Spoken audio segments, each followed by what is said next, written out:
رحمۃ اللہ تعالی وبرکاتہ۔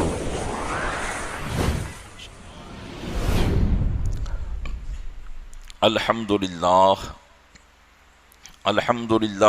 نحمده ونستعینه ونستغفره ونؤمن به ونتوکل علیہ ونعوذ باللہ من شرور انفسنا ومن سیئات اعمالنا من يهده الله فلا مضل له ومن يضلله فلا هادي له ونشهد أن لا إله إلا الله وحده لا شريك له ونشهد أن سيدنا ومولانا محمدا عبده ورسوله أما بعد فأعوذ بالله من الشيطان الرجيم بسم اللہ الرحمن الرحیم لقد کان لکم فی رسول اللہ اسوۃ حسنہ آمنت باللہ صدق اللہ مولانا العظیم وبلغنا رسولہ النبی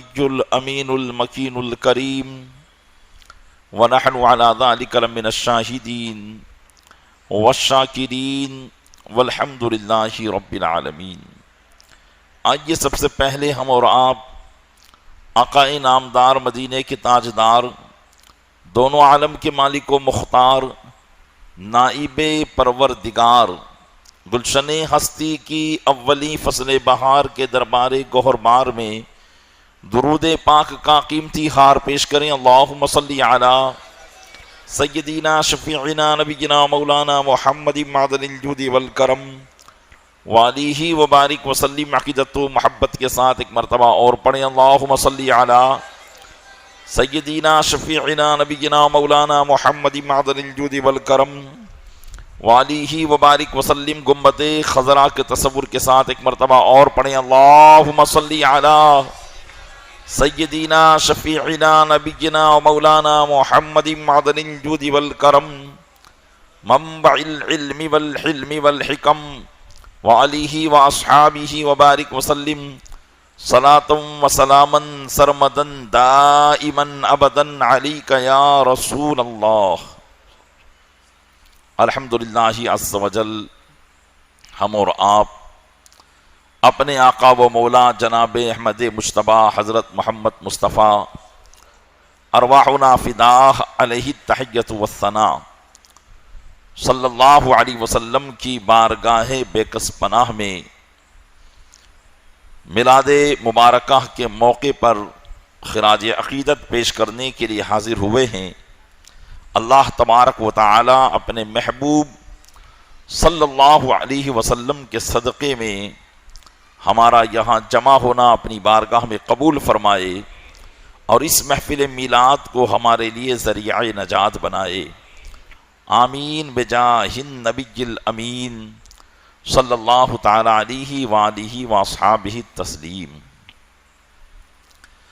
انا فی عطش وسخاک اتم، اے گیسوئے پاک اے ابر کرم، برسن ہارے رم جھم دو بوند ادھر بھی گرا جانا۔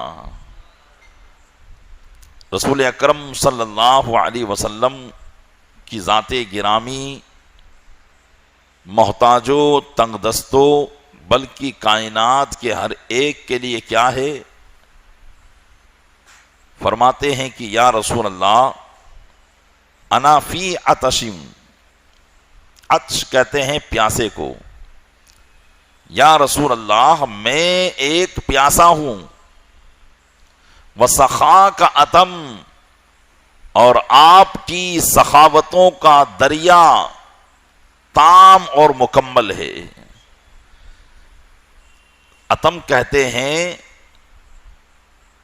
چیز کہ جو اپنی انتہا کو پہنچ کر ختم ہو جائے، اس سے آگے پھر کوئی حد ہی نہ ہو، جس کو آپ آسان لفظوں میں یوں سمجھ لو، کوئی چیز اتنی کثرت سے ہو، اتنی زیادہ ہو کہ اس کے علاوہ وہ چیز کہیں اور ہو ہی نہ، اس کو کہتے ہیں اتم۔ تو مطلب یہ ہے کہ سخاوت کی سارے کمالات یا رسول اللہ آپ کی ذات میں ہیں. وسخا کا عتم، آپ سخاوتیں جتنی بھی ہیں وہ سب آپ کی ذات میں ہیں. انا فی عطشم وسخا کا عتم، اے گیسو پاک. گیسو کہتے ہیں ویسے زلفوں کو، تو آپ کی جو زلفیں ہیں یا رسول اللہ ہم گناہ گاروں کے لیے بادل کی طرح سائے دینے والی ہیں. اے گیسو پاک، اے ابر کرم، اے کرم کے بادل، اے کرم کی برسات برسانے والے. برسن ہارے رم جھم رم جھم، آپ کا کرم کا بادل ساری کائنات پر برس رہا ہے. آپ کی بخشش کا بادل ساری کائنات پر برس رہا ہے. یا رسول اللہ میں بھی پیاسا ہوں، 2 بوند ادھر بھی گرا جانا، 2 بوند ادھر بھی گرا جانا. اس لیے کہ آپ کے کرم کے بارش میں سے ہمیں صرف 2 بوند ہی کافی ہے، اور وہ 2 بوند ہمارے لیے اتنی ہے کہ اس 2 بوند کو پینے کے بعد کسی بھی چیز کی حاجت باقی نہیں رہ جاتی ہے. اس لیے کہ یہ بوند کس کا ہے، یہ قطرہ کس کا ہے؟ یہ قطرہ اللہ کے محبوب کا ہے. ایک مرتبہ رسول اکرم صلی اللہ علیہ وسلم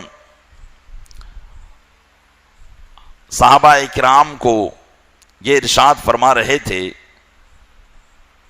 کہ اللہ تبارک و تعالی نے میری امت میں سے آدھوں کو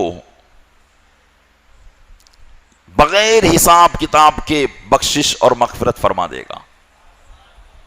یا اسی قسم کا کوئی مفہوم حدیث پاک میں بہرحال موجود ہے، جس میں رسول اکرم صلی اللہ علیہ وسلم اپنی امت کی بے حساب مغفرت کی بشارت سنا رہے تھے. تو کچھ مفہوم حدیث پاک کا یوں بھی ہے کہ فرمایا کہ پہلے میری آدھی امت بخشی جائے گی، پھر فرمایا 2/3، پھر فرمایا 3/3، اور ایک مفہوم یہ ہے کہ اللہ تبارک و تعالی میری امت میں سے 70,000 کو بغیر حساب کتاب کے جنت میں داخل فرمائے گا. پھر فرمایا کہ ان 70,000 میں سے ہر ایک کی شفاعت سے 70,000 داخل فرمائے گا. تو حضرت صدیق اکبر رضی اللہ تعالی عنہ وہیں موجود تھے. انہوں نے عرض کی یا رسول اللہ کچھ اور اضافہ فرما دے، کچھ اور اضافہ فرما دے. تو اللہ کے محبوب صلی اللہ علیہ وسلم نے اپنے دونوں لب بھرے اور فرمایا اتنا اور زیادہ کیا. حضرت صدیق اکبر نے عرض کیا یا رسول اللہ کچھ اور زیادہ فرمائیں، فرمایا اتنا اور زیادہ کیا. پھر عرض کیا یا رسول اللہ کچھ اور زیادہ فرمائے، فرمایا اتنا اور زیادہ کیا. تو حضرت عمر فاروق اعظم بھی وہاں موجود تھے. کہنے لگے اے صدیق بس بھی کرو، بس بھی کرو. تو حضرت صدیق اکبر نے حضرت عمر فاروق اعظم سے فرمایا اے عمر تمہارا اس میں کیا جاتا ہے؟ اگر آقا صلی اللہ علیہ وسلم کی ساری امت بغیر حساب کتاب کے جنت میں داخل ہو جائے تو تمہارا اس میں کیا جاتا ہے؟ اگر رسول اللہ بخشش پر آئے ہیں اور زیادتی فرماتے جا رہے ہیں اور میں زیادتی کرواتا جا رہا ہوں تو تمہارا اس میں کیا جاتا ہے؟ تو حضرت عمر فاروق اعظم نے کیا جواب دیا؟ اے صدیق یہ تو دیکھو کہ ہاتھ کس کا ہے، یہ تو دیکھو کہ ہاتھ کس کا ہے. اللہ تبارک و تعالی چاہے تو محبوب کے ایک ہی لپ میں ساری امت کو عطا فرما دے. تو اسی کو فرمایا کہ یہاں تو 2 بوند ہی کافی ہے. یا رسول اللہ آپ کے کرم اور بخشش کا سمندر تو پھیلا ہوا ہے. اے گیسوئے پاک ابر کرم برسن ہارے رم جھم 2 بوند ادھر بھی گرا جانا. یہ 2 بوند ہی اگر آپ کی کرم کی بارش سے ہم کو مل گئے تو ہماری دنیا اور آخرت دونوں وارے نیارے ہو جائیں گے. اللہ تبارک و تعالیٰ اپنے محبوب صلی اللہ علیہ وسلم کی سچی بخشش و عطا ہمیں عطا فرمائے. درود پاک پڑھے، اللہم صلی علی سیدنا شفیعنا نبینا مولانا محمد مادر الجود والکرم وعلیہ بارک وسلم صلاۃ و سلاما سرمدن دائما ابدا علیکا یا رسول اللہ۔ سرکار دو عالم صلی اللہ علیہ وسلم کی سیرت مبارکہ کے گوشہائے مبارکہ میں سے مختلف گوشے جات آپ سماعت فرما رہے ہیں۔ میرے آقا صلی اللہ علیہ وسلم کا سفر مبارک پہلے حنین کی طرف مکہ مکرمہ سے، پھر طائف کی طرف، اور طائف سے واپس مقام جعرانہ پر تشریف فرما ہو جاتا ہے، اور رسول اکرم صلی اللہ علیہ وسلم وہاں کچھ دن قیام فرماتے ہیں، اور وہیں پر اللہ کے محبوب صلی اللہ علیہ وسلم تمام مال غنیمت کو صحابہ کرام کے درمیان تقسیم فرماتے ہیں۔ جیسا کہ آپ نے گزشتہ بیان میں سنا تھا کہ جنگ حنین میں چونکہ مشرکین اپنے سارے اہل و عیال اور تمام اموال کے ساتھ میدان میں آ گئے تھے، سارے مال بھی ان کے میدان میں تھے اور سارے اہل و عیال بھی میدان میں تھے، لیکن جب جنگ کا نقشہ پلٹا تو مشرکین اپنے مال اور اپنے اہل و عیال کو چھوڑ کر بھاگ گئے، مسلمانوں نے سب پر قبضہ کر دیا۔ اللہ کے فضل سے مسلمانوں کے ہاتھ میں بہت سا مال غنیمت آیا، بہت مال غنیمت آیا، اور 10,000 تعداد تھی مسلمانوں کی، بہت مال غنیمت آپ کے ہاتھ میں آیا، لیکن ان میں سے جن لوگوں کو قیدی بنایا گیا تھا، گزشتہ کل یہ بھی سماعت کیا کہ قبیلہ بنو حوازن کے کچھ لوگ آقا علیہ السلام کی بارگاہ میں آ گئے تھے اور کہنے لگے یا رسول اللہ، ہمارے قبیلے کی ایک شاخ بنو سعد کا آپ نے دودھ پیا ہے، اور ہم سب اسی قبیلے سے ملنے جلنے والے لوگ ہیں، لہذا ہم میں سے کوئی آپ کے ماموں ہیں اور کوئی آپ کی خالائیں ہیں، لہذا آپ ان کو رہا کر دیں۔ اللہ کے محبوب صلی اللہ علیہ وسلم نے اپنا حصہ اور اپنے مہاجرین اور انصار کا حصہ ان کو عطا فرما دیا تھا، تو قیدیوں کی اکثر تعداد تو اللہ کے محبوب صلی اللہ علیہ وسلم نے واپس عطا فرما دیا تھا۔ اب جو مال غنیمت تھا اس کا طریقہ یہ تھا کہ وہ تقسیم کیا جانا تھا، لیکن ایک بہترین واقعہ تقسیم سے پہلے میں آپ کو سناتا چلوں جو میرے آقا صلی اللہ علیہ وسلم کی عدل و انصاف پر گواہی دیتا ہے کہ آپ کیسے عدل و انصاف والے تھے، اور آپ کے دل میں حقوق العباد کا کیسا معاملہ تھا، اللہ کی بارگاہ کے حقوق کو ادا کرنے کے ساتھ ساتھ بندوں کے حقوق آپ کیسے ادا فرماتے تھے۔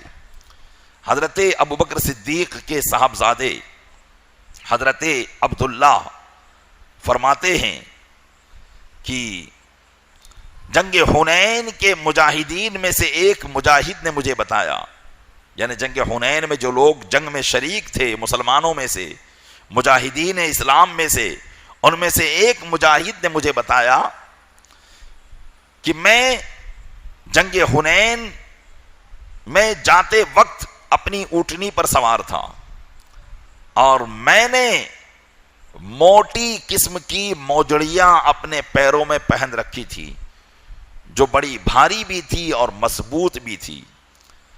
اچانک میری اونٹنی بھاگ کر رسول اکرم صلی اللہ علیہ وسلم کی اونٹنی کی طرف گئی، اور میرا پیر چونکہ اوپر کی طرف تھا اس لیے میری جوتی میری موجڑی سے رسول اکرم صلی اللہ علیہ وسلم کی رانے مبارک میں چوٹ آ گئی۔ اللہ کے محبوب صلی اللہ علیہ وسلم کو زخم بھی لگا تو رسول اکرم صلی اللہ علیہ وسلم نے ان کے ہاتھ میں ایک چھڑی تھی، اس چھڑی سے مجھے مار دیا اور کہا اپنی اونٹنی کو پیچھے رکھ۔ چنانچہ میں نے اپنی اونٹنی کو پیچھے رکھا، لیکن فرماتے ہیں کہ جب ہم مقام جعرانہ پر پہنچے تو اللہ کے محبوب صلی اللہ علیہ وسلم نے لوگوں سے مجھے تلاش کروایا کہ وہ فلاں شخص کہاں چلا گیا، کہتے ہیں کہ جب مجھے یہ پتا چلا کہ اللہ کے محبوب مجھے تلاش کروا رہے ہیں اور بلا رہے ہیں تو میرے دل میں یہ خدشہ ہوا کہ مجھ سے جو رسول اکرم صلی اللہ علیہ وسلم کی بارگاہ میں گستاخی ہو گئی تھی اور میری وجہ سے جو رسول اکرم صلی اللہ علیہ وسلم کو چوٹ آئی، ہو سکتا ہے کہ آج اس کے بارے میں پوچھ گچھ ہو، مجھے ڈانٹا جائے، میری سرزنش کی جائے اور مجھے جو ہے برا بھلا کہا جائے۔ کہہ رہے ہیں کہ میں دل ہی دل میں اس بات سے خوف زدہ تھا۔ بہرحال رسول اکرم صلی اللہ علیہ وسلم نے مجھے بلایا تھا تو میں آپ کی بارگاہ میں حاضر ہوا۔ جب آپ کی بارگاہ میں حاضر ہوا تو رسول اکرم صلی اللہ علیہ وسلم نے فرمایا، اے شخص، کل میں نے جلد بازی میں تمہیں مار دیا تھا، اس لیے یہ چھڑی ہے اور وہ بدلہ آج تم مجھ سے لے لو۔ وہ صحابی کہتے ہیں کہ میرے ہاتھ کانپنے لگے۔ میں نے عرض کیا، یا رسول اللہ، مجھ میں یہ مجال نہیں ہے کہ میں آپ سے یہ بدلہ لے سکوں، میں نے اللہ کے واسطے آپ کو معاف کر دیا ہے۔ چنانچہ اللہ کے محبوب صلی اللہ علیہ وسلم نے پھر اس ایک چھڑی مارنے کی وجہ سے اللہ کے محبوب صلی اللہ علیہ وسلم نے اپنے مال میں سے 80 اونٹ اس شخص کو عطا فرمائے اور فرمایا کہ مجھ سے خوش ہو جانا، اللہ کی بارگاہ میں اس بات کی طرف توجہ نہ دلانا۔ یہ ہے پیارے اسلامی بھائیوں میرے آقا علیہ السلام کا عدل و انصاف۔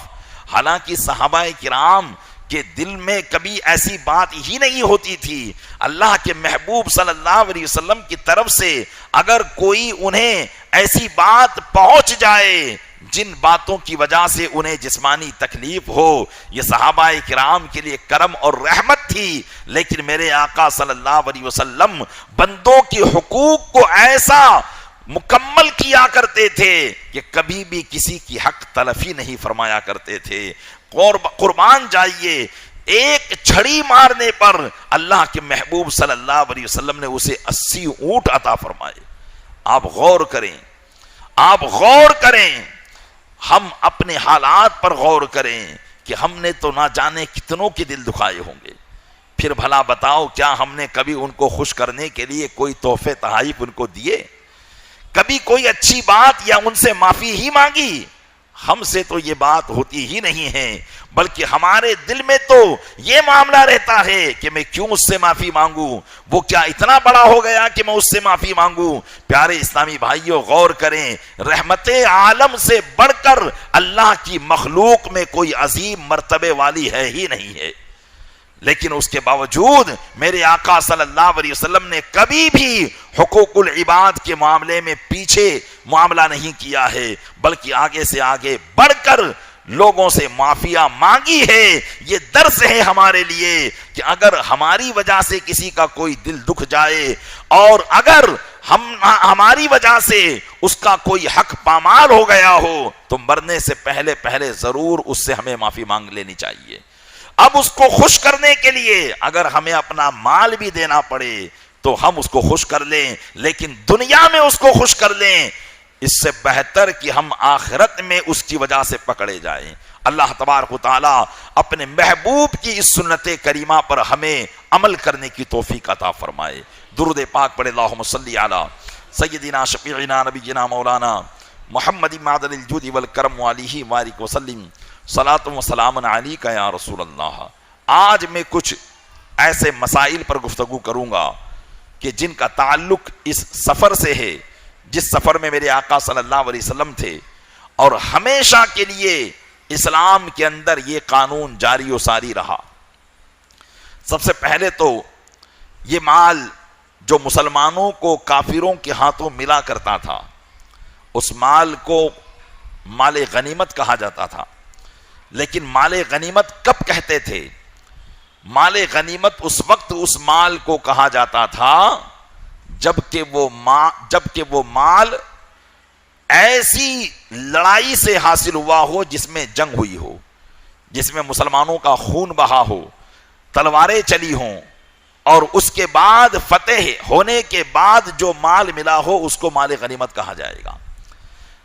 اور کبھی کبھی ایسا ہوتا تھا کہ لڑائی کی نوبت ہی نہیں آتی تھی اور ایسے ہی صلح ہو جاتی تھی، جیسے خیبر میں، جنگ خیبر کے اندر خیبر تو لڑائی کے ذریعے فتح ہوا، لیکن جنگ خیبر کے جو قریب کے علاقے تھے، جیسے فدق کا جو علاقہ تھا، باغ فدق آپ نے بہت سنا ہوگا، بالخصوص شیعوں کی زبان سے کہ خوب فدق فدق کی رٹ لگاتے رہتے ہیں. تو یہ فدق جو علاقہ تھا خیبر کے قریب، یہ فدق جو ہے یہ بغیر لڑائی کے مسلمانوں کو عطا کر دیا گیا تھا. انہوں نے صلح کر لی تھی اور اپنا باغ مسلمانوں کے حوالے کر دیا تھا. تو اس کو شریعت کی زبان میں مال فے کہا جاتا ہے. کیا کہا جاتا ہے؟ مال فے. جو مال لڑائی کے ذریعے حاصل ہو اس کو مال غنیمت کہتے ہیں، اور جو مال بغیر لڑائی کے حاصل ہو اس کو مال فے کہا جاتا ہے. مال غنیمت اور مال فے ان دونوں کے احکام الگ الگ ہیں.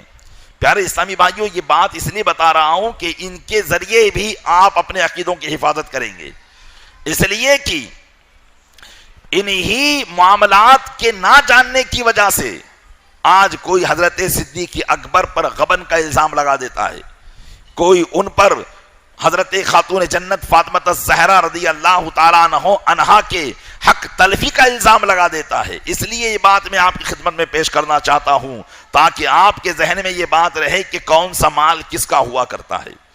تو یاد رکھیں، مال غنیمت جو ہوتا ہے، مال غنیمت کے تعلق سے 10ویں پارے کی ابتدا ہی یہاں سے ہوتی ہے کہ اللہ نے فرمایا وَاعْلَمُوا أَنَّمَا غَنِمْتُم مِّن شَيْءٍ فَأَنَّ لِلَّهِ خُمُسَهُ وَلِلرَّسُولِ وَلِذِي الْقُرْبَى وَالْيَتَامَى وَالْمَسَاكِينِ وَابْنِ السَّبِيلِ. اللہ تبارک و تعالیٰ نے یہاں مال غنیمت کا حکم فرمایا کہ مال غنیمت کا جو 5واں حصہ ہوگا، پورے مال کا 5 حصے کیے جائیں گے، اور اس میں سے ایک حصہ اللہ کے محبوب کی بارگاہ میں پیش کر دیا جائے گا. اور اللہ کے محبوب اس حصے کا کیا کریں گے وہ آگے میں بتاتا ہوں. تو ایک حصہ اللہ کے محبوب کی بارگاہ میں پیش کیا جائے گا، اور جو اس کے 4 حصے ہوں گے، وہ 4 حصے جتنے لوگ جنگ میں شریک ہوئے تھے ان میں تقسیم کیا جائے گا. اب کسی کو کم اور کسی کو زیادہ، جو پیادے ہوتے یعنی جو پیدل جنگ لڑتے، جن کے پاس سواری نہ ہوتی، ان کو ایک حصہ دیا جاتا، اور جن کے پاس گھوڑے ہوتے ان کو 2 حصے دیے جاتے تھے، ایک خود غازی کا اور ایک گھوڑے کا، اس لیے کہ گھوڑے کی نشو نما اور اس کے بھی تو خرچے پانی ہوتے ہیں، بلکہ انسان کی خوراک سے زیادہ جانوروں کی خوراک ہوا کرتی ہے. اس لیے مال غنیمت میں مجاہد کے گھوڑے کا بھی جو ہے حصہ ہوا کرتا تھا. تو یہ مال غنیمت کی تقسیم اس طرح ہوتی تھی. اور ایک مال فے، وہ مال جس میں مسلمانوں نے نہ تو گھوڑے دوڑائے، نہ تلواریں چلائی، نہ جنگ ہوئی، وہ مال اگر کافرین کی طرف سے مسلمانوں کو ملتا ہے، اللہ تعالیٰ نے اس مال کے احکام 28ویں پارے میں بیان کیے ہیں. اللہ نے ارشاد فرمایا وَمَا أَفَاءَ اللَّهُ عَلَى رَسُولِهِ، اور وہ مال جو اللہ نے اپنے رسول پر لوٹا دیا. اے مسلمانوں، جس مال کو حاصل کرنے میں نہ تو تم نے راستوں کو طے کیا، نہ گھوڑے دوڑائے، اور نہ ہی اونٹ چلائے، اور نہ ہی تمہیں کوئی مشقت برداشت کرنی پڑی، وہ مال کس کا ہوگا؟ فرمایا وہ مال اللہ اور اس کے رسول کا ہوگا. اس مال کے 5 حصے نہیں کیے جائیں گے، اس مال کے 5 حصے نہیں کیے جائیں گے.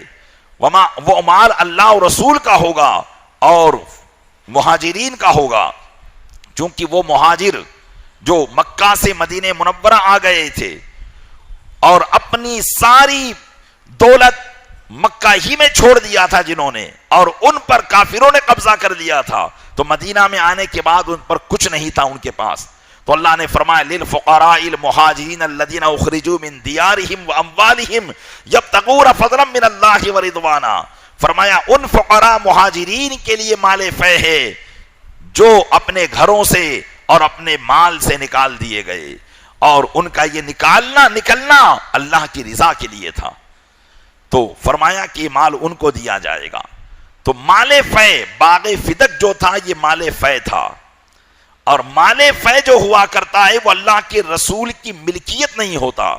ویسے تو ساری کائنات اللہ کے رسول کی ہے, ساری کائنات اللہ کے رسول کی ہے, لیکن ایک شرعی اعتبار سے جو ملکیت کا حق ہوتا ہے تو اس میں یہ ہوتا ہے کہ اس مال کو باقی رکھا جاتا ہے اور اس کی آمدنی سے اللہ کے محبوب کے گھر والوں کا انتظام کیا جاتا تھا. تو اس کی جو آمدنی آتی تھی باغ فدق کی, اس کے حصوں کو رسول اللہ صلی اللہ علیہ وسلم کے خاندان میں تقسیم کیا جاتا تھا. حضرت خاتون جنت کو بھی ملا کرتا تھا اور امہات المومنین کا خرچہ بھی اس میں سے ہوتا تھا, حضرت عباس کو بھی اس سے خرچہ ملا کرتا تھا. بہرحال یہ شریعت کے احکام ہیں جن پر قرآن کریم کی آیتیں شاہد ہیں.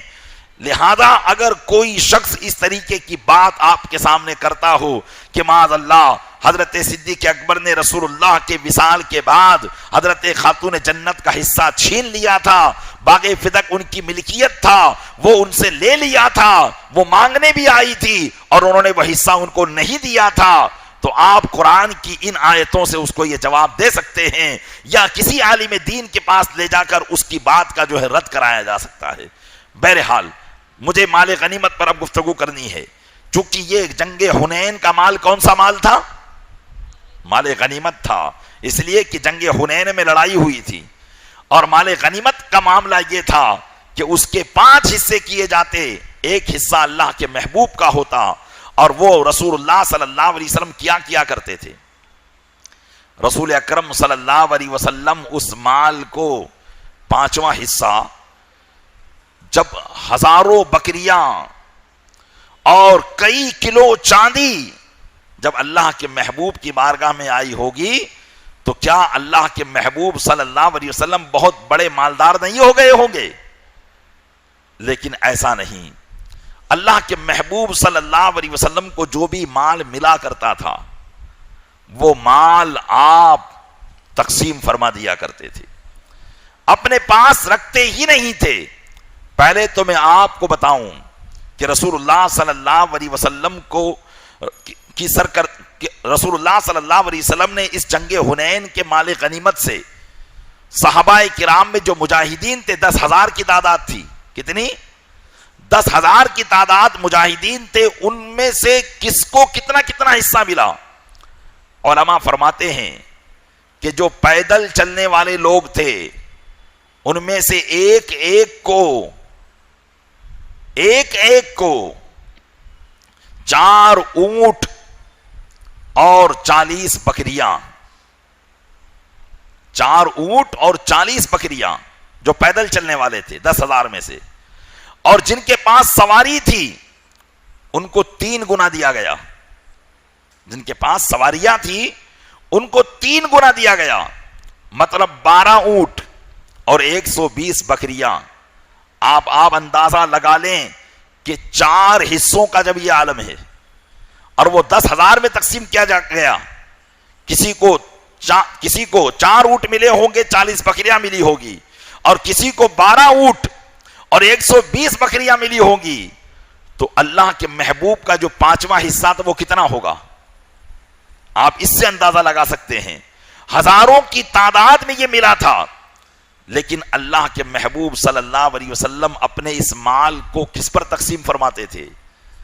اللہ کے محبوب 3 لوگوں کو یہ مال دیا کرتے تھے. 3 قسم کے لوگوں کو یہ مال دیا کرتے تھے. ایک تو وہ لوگ جن کے دل میں اسلام کی محبت تھی لیکن وہ مسلمان نہیں تھے اور در پردہ اسلام کی مدد کرتے تھے. جیسے کافرین اگر اسلام کے خلاف کوئی سازشیں کر رہے ہوں تو وہ رسول اللہ کو آ کر خبر دیتے تھے کہ فلاں جگہ تمہارے خلاف یہ سازشیں ہو رہی ہیں, تو اللہ کے محبوب ان کو بھی مال دیا کرتے تھے تاکہ یہ ان کے دلوں میں مسلمانوں کی محبت رہے. اسی کو قرآن نے مؤلفۃ القلوب کہا ہے. پہلے زکوٰۃ میں سے بھی ان کا حصہ ہوتا تھا, زکوٰۃ میں سے بھی ان کو مال دیا جاتا تھا. اب کافرین کو زکوٰۃ نہیں دی جا سکتی, یہ حکم ختم ہو گیا, کیونکہ اب اللہ نے اسلام کو طاقت عطا فرما دی. اب اسلام کی مدد میں اسلام کو کسی کافر کی ضرورت نہیں ہے. اور یہ صحابہ کرام کے زمانے ہی میں ختم کر دیا گیا تھا. مؤلفت قلوب، جن کے دلوں کی محبت اسلام کی طرف تھی اور وہ اسلام کی مدد کرتے تھے، اللہ کے محبوب صلی اللہ علیہ وسلم ان کو یہ دیا کرتے تھے تاکہ وہ لوگ رسول اکرم صلی اللہ علیہ وسلم کا ساتھ دیں اور اسلام کو کوئی نقصان نہ پہنچائے. اور دوسری قسم کے جو لوگ تھے وہ تھے مسلمان، کامل الایمان تھے، لیکن ان کے تعلق سے رسول اکرم صلی اللہ علیہ وسلم کو یہ خوف تھا کہ اگر ان کو مال نہ دیا گیا تو یہ ایمان سے پھر جائیں گے. تو ان کے دلوں میں ایمان کی محبت بڑھانے کے لیے اللہ کے محبوب اپنے مال میں سے ان کو بھی مال دیا کرتے تھے، حالانکہ وہ مسلمان ہوتے تھے. جیسا کہ خود ارشاد فرمایا، انی لا اعطی الرجل وغیرہ احب الی منہ خشیۃ ان یکب فی الغابر علی وجہہ. آقا علیہ السلام نے فرمایا کہ میں کسی شخص کو دیتا ہوں حالانکہ اس کا غیر اس سے زیادہ ضرورت مند ہوتا ہے، لیکن میں اس کو دیتا ہوں جس کو ضرورت نہیں ہے. حالانکہ اس کا غیر دوسرا اس کو زیادہ ضرورت ہوتی ہے، لیکن میں اس کو دیتا ہوں اس خوف سے کہ کہیں وہ مستقبل میں کفر نہ کر بیٹھے اور پھر منہ کے بل گھسیٹ کر اسے جہنم میں ڈال دیا جائے. سرکار دو عالم صلی اللہ علیہ وسلم اس لیے ان کو دیتے تھے کہ مسلمان تو تھے لیکن اسلام کی محبت اور زیادہ بڑھانے کے لیے ان کو یہ مال دیا کرتے تھے. اور تیسری قسم کے وہ لوگ تھے جو ظاہراً مسلمان ہو گئے تھے لیکن ان کے دلوں میں شر تھا، ان کے دلوں میں کینہ تھا. اللہ کے محبوب ان کو بھی دیا کرتے تھے ایکسٹرا مال، یعنی ان کو جو ان کا حصہ مال غنیمت میں سے ملتا وہ تو دیتے ہی، لیکن ایکسٹرا اپنے حصے میں سے اللہ کے محبوب ان کو عطا کیا کرتے تھے. کیوں؟ تاکہ ان کے دل ایمان میں اور مضبوط ہو جائیں. اور یہ جس طریقے سے انہوں نے دل میں کفر پوشیدہ رکھا ہے تو یہ پوشیدہ کفر سے توبہ کر لے اور سچے پکے مسلمان ہو جائیں.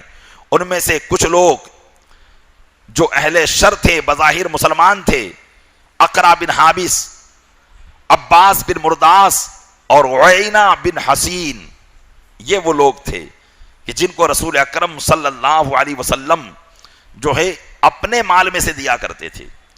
اب اللہ کے محبوب صلی اللہ علیہ وسلم نے ان کو کتنا مال دیا؟ اقرا بن حابس کو اور عباس بن مرداس کو اور عیینہ بن حسین کو جنگ حنین میں جو آپ کا 5واں حصہ تھا اس 5ویں حصے میں سے ان سب کو 100 اونٹ آقا علیہ السلام نے عطا فرمائے. کتنے 100 اونٹ عطا فرمائے. اور حضرت ابو سفیان کو، وہ بھی رسول اللہ صلی اللہ علیہ وسلم کی بارگاہ میں آئے اور اس لیے کہ یہ بھی ابھی ایمان لائے تھے، فتح مکہ میں ہی ایمان لے کر آئے اور اس سے پہلے ہر محاذ پر یہ مسلمانوں کے خلاف جنگ کیا کرتے تھے. جنگ بدر میں تو خیر یہ شامل نہ ہوئے، لیکن جنگ احد، جنگ خندق میں مشرکین مکہ کے لشکر کے سپہ سالار ابو سفیان ہی تھے. لیکن پھر بعد میں اللہ نے اس ایمان کی، اسلام کی دولت عطا فرمائی. تو ابھی یہ کچھ مہینہ پہلے ہی ایمان لے آئے تھے، اس لیے ضروری تھا کہ ان کو بھی اتنا مال دیا جائے کہ ان کے دل میں ایمان کی سچی محبت بیٹھ جائے. تو اللہ کے محبوب صلی اللہ علیہ وسلم نے حضرت ابو سفیان کو 100 اونٹ اور 40 اوقیہ چاندی عطا فرمائی. 100 اونٹ اور 40 اوقیہ چاندی. یہ کس میں سے دے رہے ہیں؟ سب مجاہدین کے حصے میں سے نہیں، صرف اپنے حصے میں سے. 100 اونٹ اور 40 اوقیہ چاندی. تو حضرت ابو سفیان کہنے لگے یا رسول اللہ، میرا بیٹا یزید بھی اس جنگ میں شامل تھا. یہ یزید وہ نہیں جو حضرت امیر معاویہ کا بیٹا تھا، بلکہ یزید کے ایک چاچا کا نام بھی یزید تھا. یزید کے ایک چاچا کا نام بھی یزید تھا اور یہ صحابی رسول ہیں. تو یا رسول اللہ، میرا بیٹا یزید بھی اس جنگ میں شریک تھا، اس کو بھی عطا فرمائیے. اللہ کے محبوب صلی اللہ علیہ وسلم نے حضرت ابو سفیان کے بیٹے یزید کو 100 اونٹ اور 40 اوقیہ چاندی عطا فرمائی. پھر ابو سفیان کہنے لگے یا رسول اللہ میرا بیٹا معاویہ بھی اس جنگ میں شریک تھا, اس کو بھی عطا فرمائیں. اللہ کے محبوب صلی اللہ علیہ وسلم نے حضرت امیر معاویہ کو بھی 100 اونٹ اور 40 اوقیہ چاندی عطا فرمائی. جب اتنا مال حضرت ابو سفیان کو رسول اللہ صلی اللہ علیہ وسلم نے عطا فرمایا تو ابو سفیان وجد میں آ گئے اور کہنے لگے بی ابی انت و امی یا رسول اللہ, میرے ماں باپ آپ پر قربان ہو جائیں, میرے ماں باپ آپ پر قربان ہو جائیں. لَأَنْتَ قَرِيبٌ فِي الْحَرَمْ وَفِي السَّلَمْ, آپ تو لڑائی میں بھی کریم ہیں اور آپ تو صلح مندی میں بھی کریم ہیں, کہ جب آپ کے سامنے مد مقابل ہو کر میں آپ سے جنگ کرتا تھا تب بھی آپ کریم نظر آتے تھے, اور جب میں نے آپ سے صلح کر لی تب بھی آپ کریم ہیں. لَقَدْ حَارَبْتُكَ فَنِعْمَ الْمُحَارِبُ كُنْتَ وَقَدْ سَالَمْتُكَ فَنِعْمَ الْمُسَالِمُ أَنْتَ. فرمایا کہ جب میں نے تم سے لڑائی کی تو تم کتنے بہترین لڑنے والے تھے, اور جب میں نے تم سے صلح کر لی تو آپ بہت ہی بہترین صلح کرنے والے ہیں. جزاک اللہ خیرن کثیرا. ابو سفیان, حضرت ابو سفیان نے رسول اللہ صلی اللہ علیہ وسلم کی تعریف کی. پیارے اسلامی بھائیوں, تھوڑی سی دیر میں یہاں آپ کے ذہن میں چند باتیں ڈالنے کی کوشش کروں گا اس زمانے کے لحاظ سے. آپ دیکھیں آج اسلام کے تعلق سے آپ غیروں کو یہ کہتا ہوا سنتے نظر آتے ہیں کہ اسلام تلوار کی زور پر پھیلا ہے, اور مسلمانوں نے عرب کے کافروں کو, جیسا کہ ہندوستان کے ہندو کہتے ہیں, اس لیے کہ یہ ہندو جس طریقے سے کروڑوں دیوی دیوتاؤں کو پوجتے ہیں, اسی طرح عرب کے کافر بھی 360 بتوں کی پوجا کیا کرتے تھے. تو مذہب کے اندر پوجا کرنے میں یہ دونوں برابر ہوئے.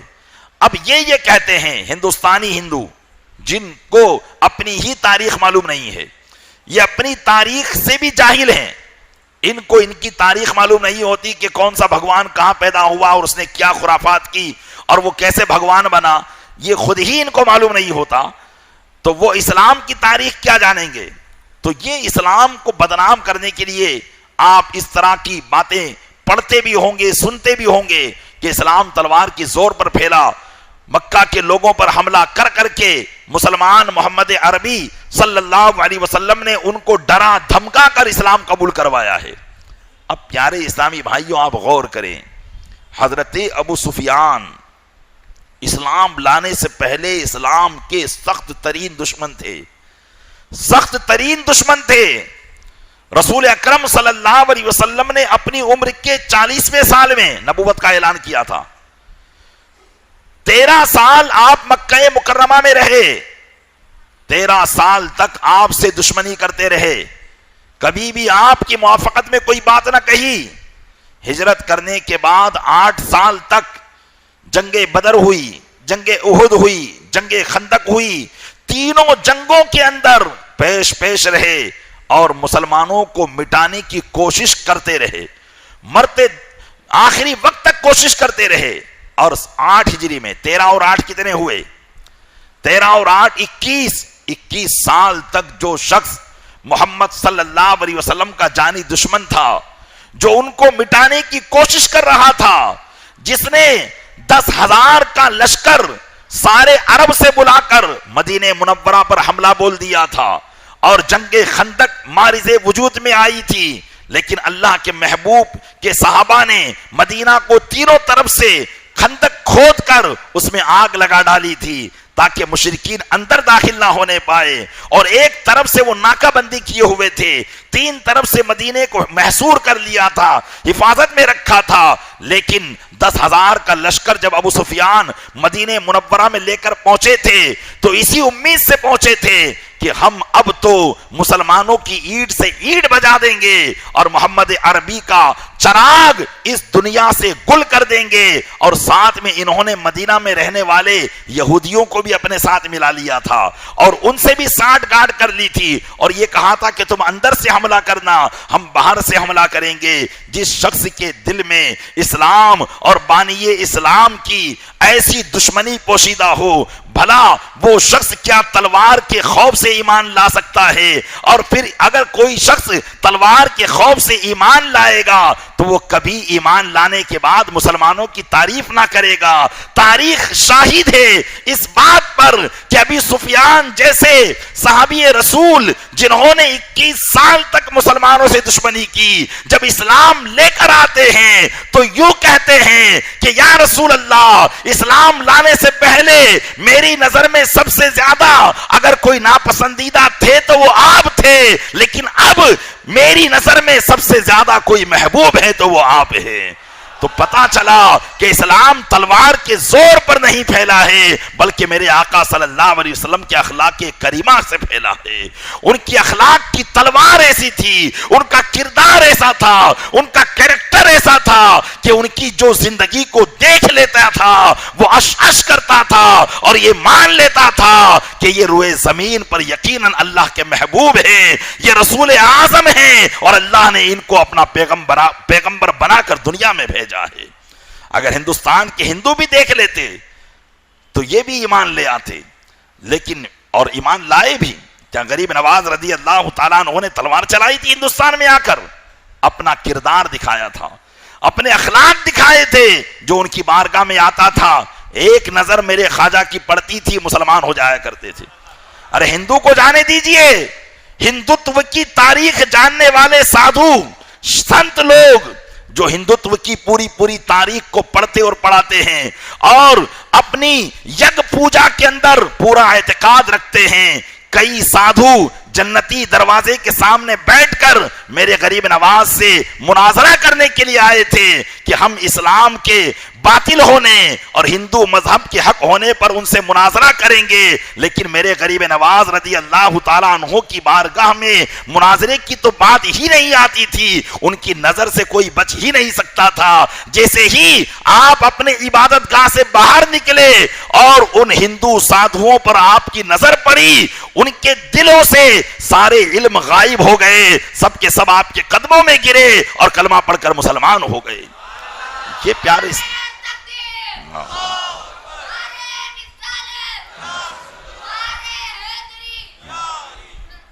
یہ تھا میرے آقا صلی اللہ علیہ وسلم کا کردار جو ان کے غلاموں نے اپنایا تھا۔ پیارے اسلامی بھائیوں، آج ضرورت ہے اس بات کی کہ ہم بھی اپنے کردار کو سنبھالیں۔ آج اسلام جو کتابوں میں ہیں وہ آج ہماری زندگی میں نہیں دکھتا ہے، ہمارے پریکٹیکل میں اسلام نہیں دکھتا ہے۔ بہت سے لوگ اسلام کی خوبیوں کو پڑھ کر مسلمان ہو جاتے ہیں، لیکن جب مسلمانوں میں وہ اسلام ڈھونڈتے ہیں تو انہیں اسلام ملتا ہی نہیں ہے۔ تو وہ یہی سوچتے ہیں کہ جب یہ پیدائشی مسلمان ایسا ہے تو اگر ہم نے اسلام قبول کر لیا تو کون سی ہمارے اندر اچھائی پیدا ہو جائے گی۔ وہ لوگ انہی باتوں کی وجہ سے دور ہیں۔ اس لیے اپنے کردار اور اپنے اخلاق کی تلوار کو تیز کیجیے۔ آپ کا اخلاق، آپ کا کردار اگر ایسا ہو جائے گا جیسا کہ میرے آقا صلی اللہ علیہ وسلم نے اس کا درس دیا ہے تو انشاءاللہ تبارک و تعالی اسلام کو پھیلنے میں دیر نہیں لگے گی۔ درود پاک پڑھے، اللہم صلی علی سیدنا شفیعنا نبینا مولانا محمد معدل الجود والکرم علیہ بارک وسلم صلاۃ و سلام علیک یا رسول اللہ۔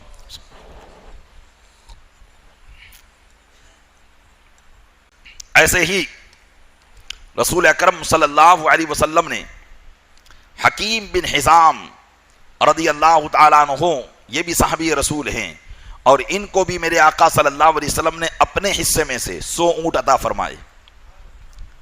تو حکیم بن حزام نے کہا یا رسول اللہ اور دیجئے، اور آپ نے کل سنا تھا یہ وہ بارگاہ تھی کہ نہیں سنتا ہی نہیں مانگنے والا تیرا، تو کہا اور دیجئے۔ آقا علیہ السلام نے 100 اونٹ اور عطا فرما دیے۔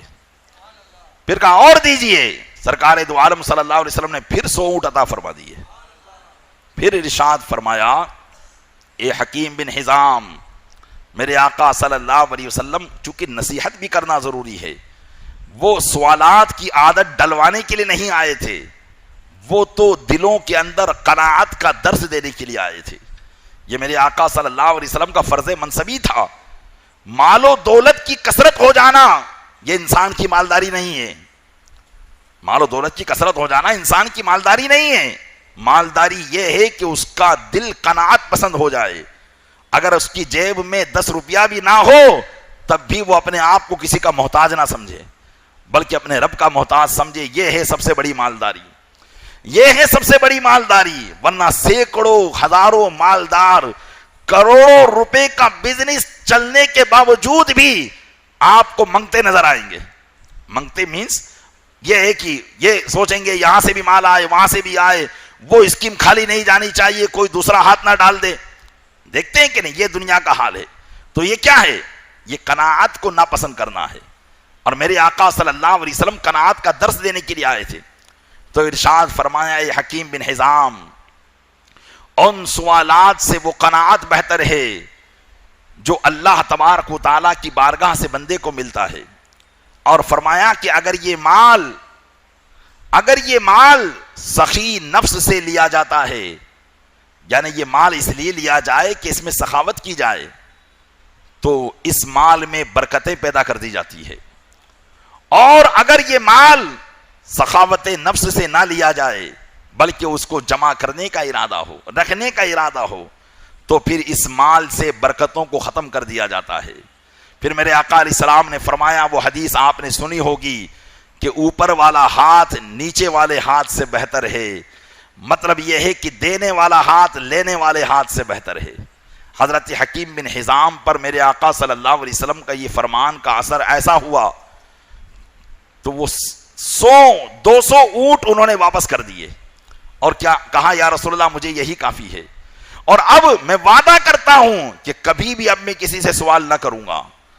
روایت میں آتا ہے کہ رسول اکرم صلی اللہ علیہ وسلم کے اس دنیا سے تشریف لے جانے کے بعد حضرت ابوبکر صدیق کی خلافت کا زمانہ آیا, مال غنیمت آیا.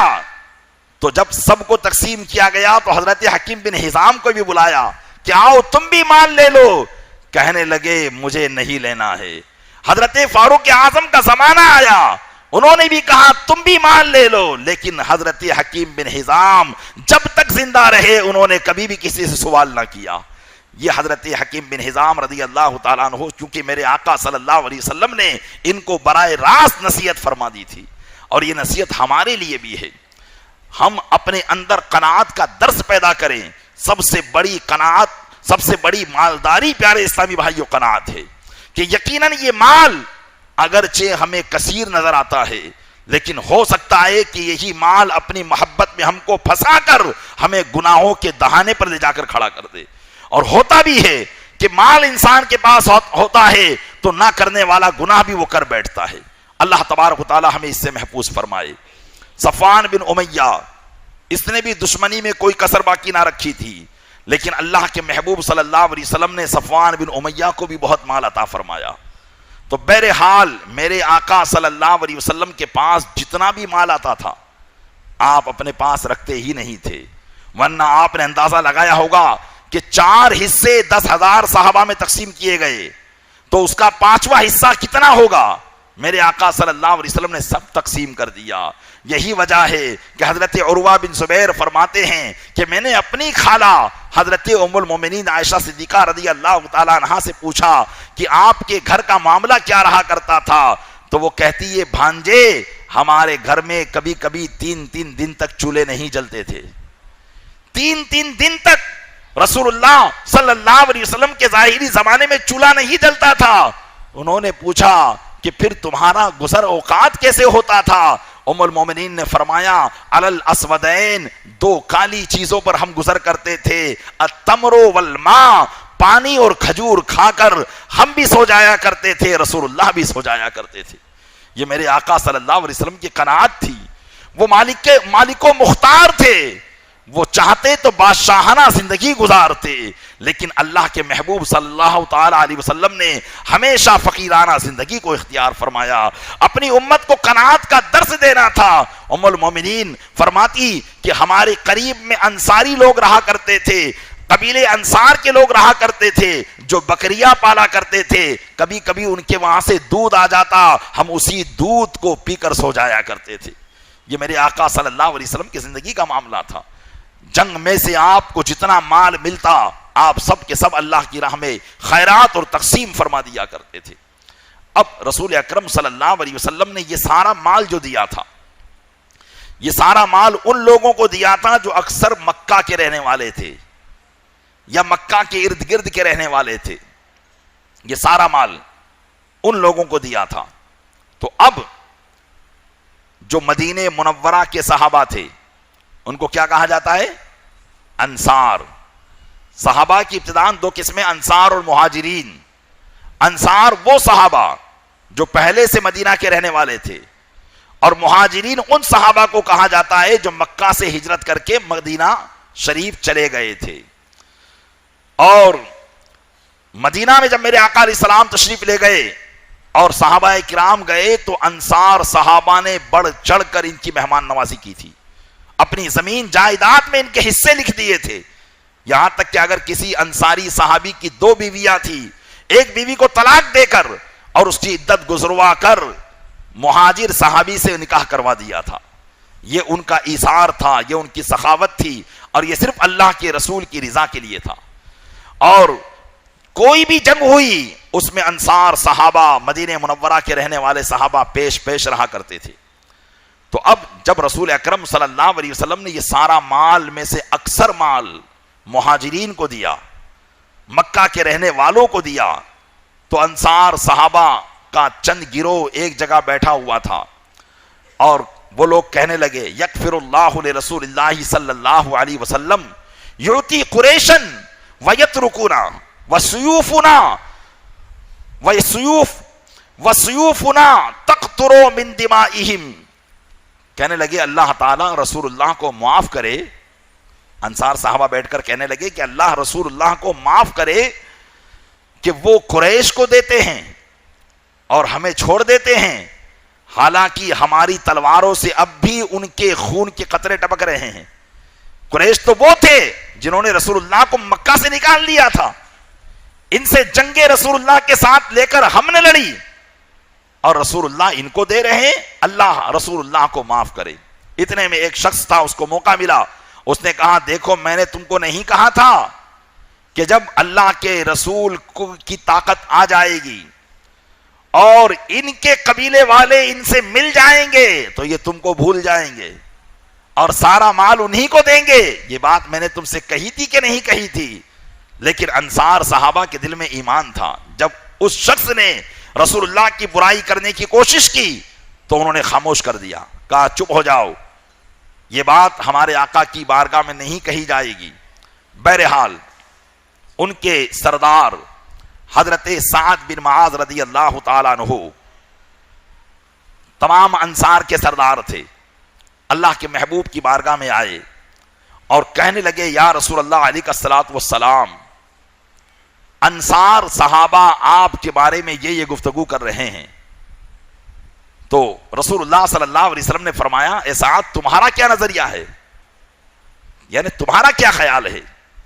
تو انہوں نے کہا یا رسول اللہ میں بھی اپنی قوم کا ایک فرد ہوں، لہذا یہ باتیں تو میرے دل میں بھی آ رہی ہے کہ اللہ کے محبوب صلی اللہ علیہ وسلم نے قریش کو دیا، مکہ کے رہنے والوں کو مال دیا، جبکہ یہ لوگ تو ہمیشہ آپ سے لڑتے رہے اور اب ایمان لے کر آئے ہیں، اور ہم نے تو ہمیشہ آپ کا ساتھ دیا.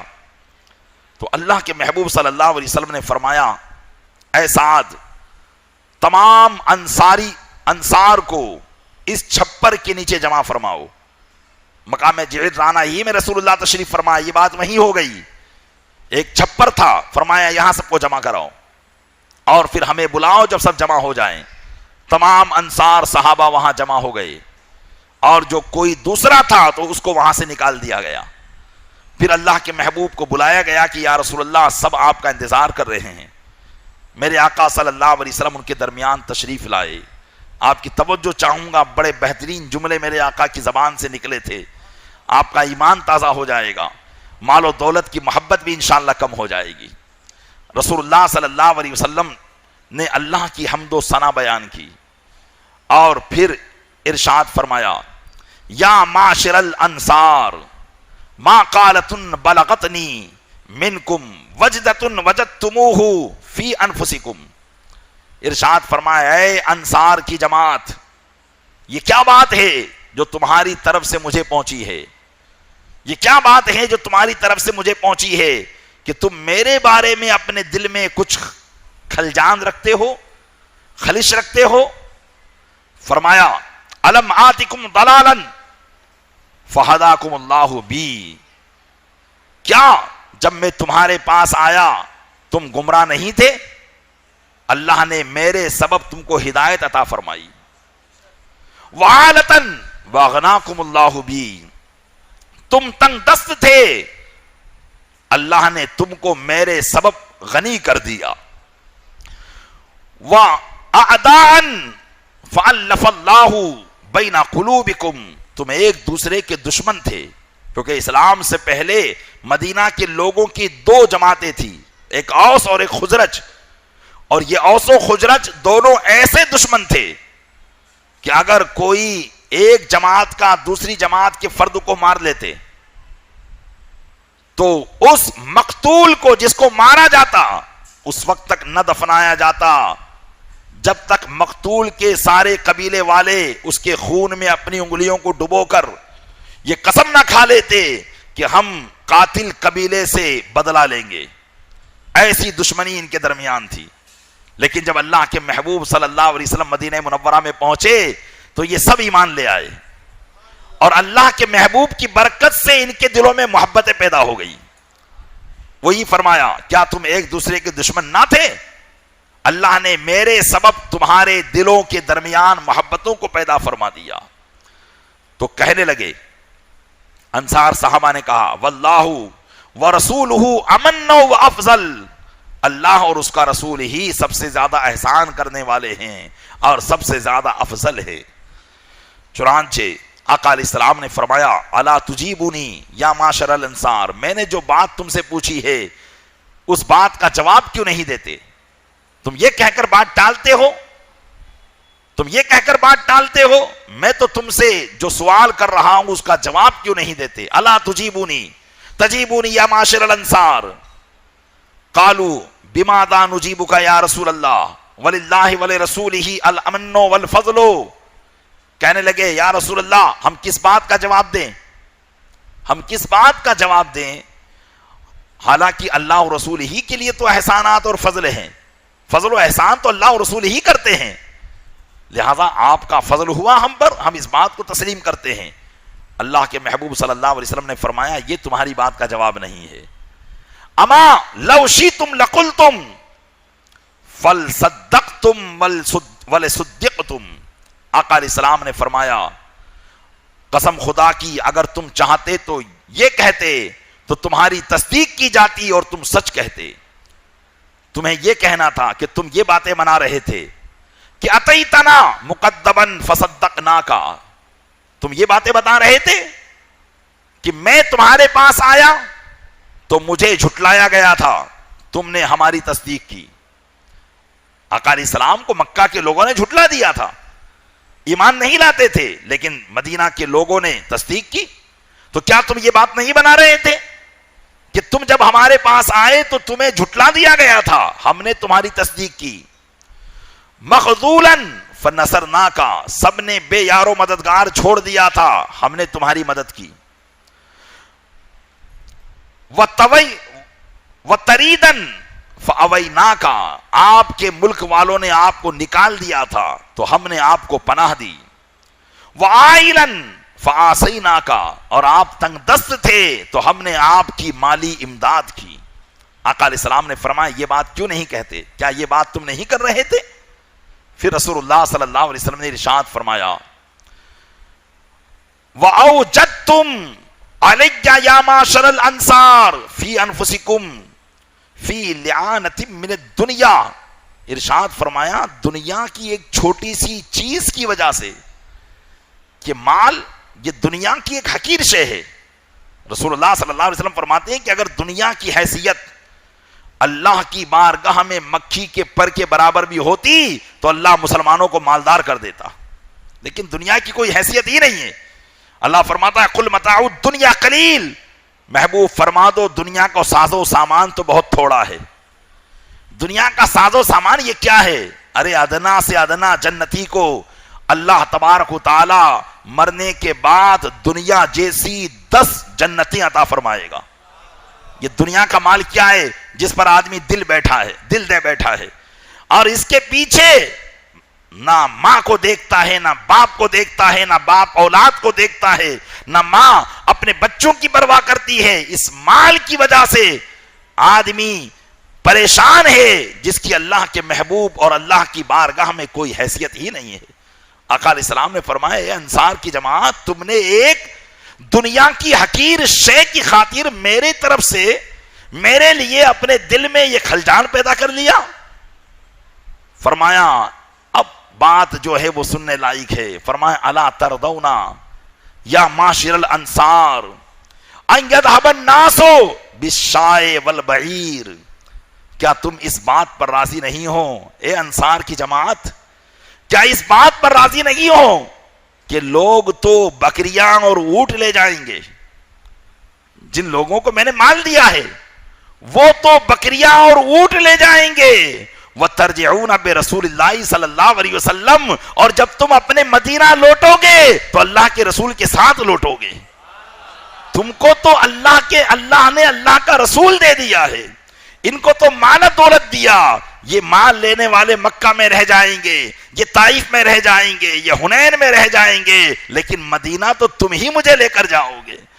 تو اس مال پر تم کیا فخر کرتے ہو اور یہ بات کہتے ہو میں نے تمہیں مال اس لیے نہیں دیا، اس لیے کہ میں نے تمہارے دلوں میں ایمان کو مضبوط پایا ہے، میں نے تم کو تمہارے اسلام کے سپرد کر دیا ہے. اب مال کی محبت تمہیں تمہارے دل سے ایمان سے غافل نہیں کر سکتی ہے. میرے آقا صلی اللہ علیہ وسلم نے فرمایا کہ اگر جان لو اگر ہجرت کا معاملہ نہ ہوتا تو میں انصار میں سے ہوتا، اگر ہجرت کا معاملہ نہ ہوتا تو میں انصار میں سے ہوتا. اور فرمایا کہ اگر لوگوں کے دو حصے ہو جائیں راستہ چلنے میں، ایک راستے میں انصار چلیں اور ایک راستے میں دوسرے لوگ چلے تو میں انصار کے ساتھ چلوں گا، میں دوسرے لوگوں کے ساتھ نہ چلوں گا.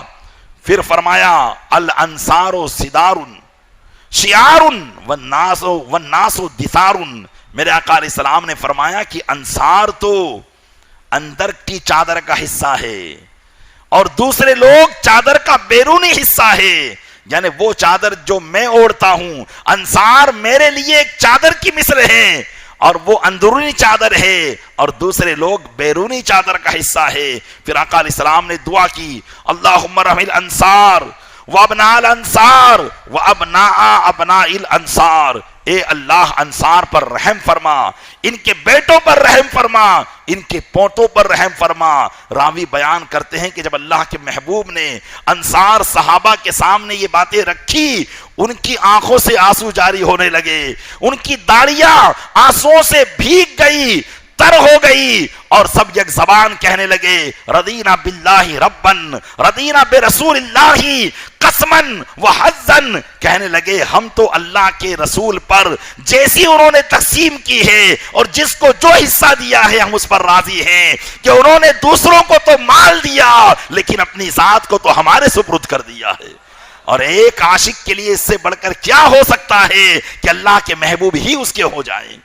تو پیارے اسلامی بھائیوں، یہ مال کی کمی ہمیں اپنے ایمان سے ڈگمگا دے، آقا کی محبت کو کم کر دے، ایسا ہو ہی نہیں سکتا.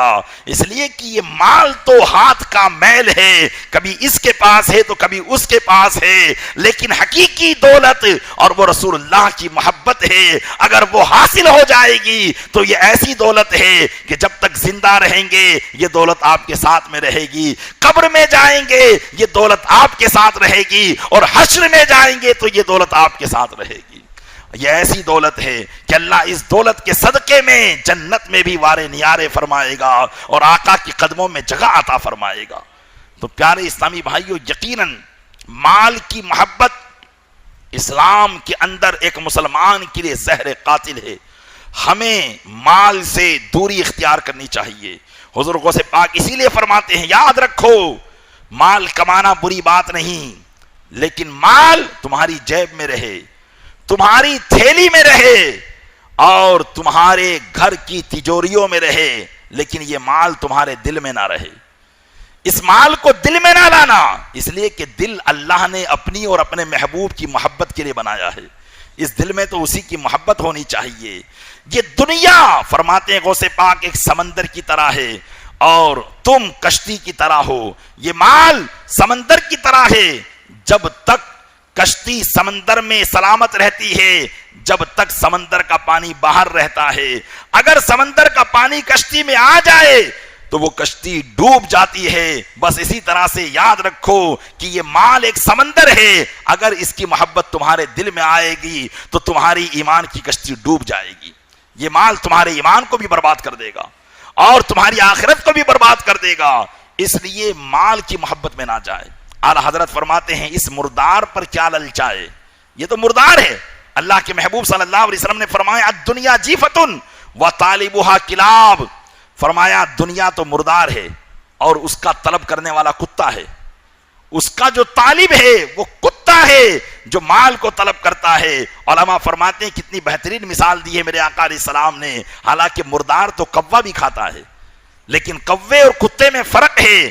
کوا اگر کسی مردار کو دیکھتا ہے تو اکیلا نہیں کھاتا بلکہ اپنی پوری برادری کو کائیں کائیں کہہ کر جمع کر لیتا ہے پھر کھاتا ہے. لیکن کتا کے سامنے اگر پورا ایک جانور بھی پڑا ہو اور اسے معلوم ہو کہ میں اسے نہیں کھا سکوں گا، لیکن اس کے باوجود اگر کوئی دوسرا کتا آ جاتا ہے تو اس کو بھونک کر اسے بھگانے کی کوشش کرتا ہے. یہی حالت انسان کی طلب کرنے والی کی ہے کہ جو انسان دنیا کی محبت کو طلب کرتا ہے اس کا بھی یہی حال ہے کہ معلوم ہے کہ یہ پورا کاروبار تو میں کر ہی نہیں سکتا، پھر بھی اس کے دل میں ہوتا ہے ارے یہ پالیسی کوئی جان نہ لے، یہ کاروبار جو میں کر رہا ہوں یہ میرے نوکر کو پتہ نہ چل جائے، میرے جو ہے اسسٹنٹ کو پتہ نہ چل جائے، ورنہ دوسری دکان کھول کر بیٹھ جائے گا، دوسرا کاروبار شروع کر کے رکھ دے گا. حالانکہ جانتا ہے کہ اس کی عمر 60 65 70 سال سے زیادہ نہیں ہے. اتنا کما لیا ہے کہ کھا نہیں پائے گا تب بھی دوسرے کو کھانے نہیں دیتا ہے. اگر یہ پوزیشن ہے دل کی تو سمجھ لیں کہ حدیث پاک کے اس گھیرے میں ہم لوگ آ رہے ہیں. ہم اپنے دل کی پوزیشن کو بہتر کرنے کی کوشش کریں. دنیا کو بس ایسا رکھیں کہ وہ ہمارے دل سے باہر رہے، دل کے اندر نہ آئے. دل میں اللہ اور رسول کی محبت کو بسائیں کہ حقیقت میں یہی محبت انسان کے لیے حقیقی محبت ہے اور یہی محبت اس کو کامیاب بنانے والی ہے. اللہ تبارک و تعالیٰ اپنے محبوب صلی اللہ علیہ وسلم کے صدقے میں ان تمام باتوں پر ہمیں عمل کرنے کی توفیق عطا فرمائے اور اللہ کے محبوب کی سچی محبت عطا فرمائے. سیرت مبارکہ کے مختلف گوشوں پر عمل کرنے کی توفیق عطا فرمائے. کھڑے ہو کر سلام.